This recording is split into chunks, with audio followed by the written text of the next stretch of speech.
সমুদ্রের মাঝখানে এক জাহাজ প্রচণ্ড ঝড়ের মধ্যে পড়ে লণ্ডভণ্ড হয়ে গেল।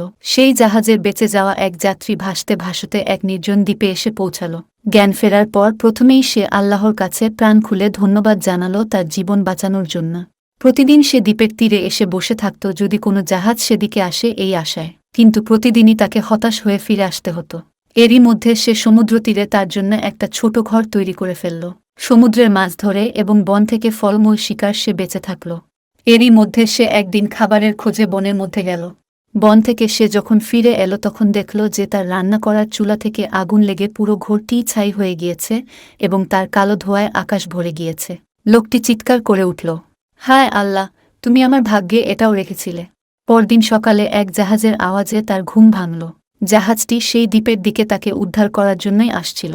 সে অবাক হয়ে বলল, তোমরা কিভাবে জানলে যে আমি এখানে আটকা পড়ে আছি? জাহাজের ক্যাপ্টেন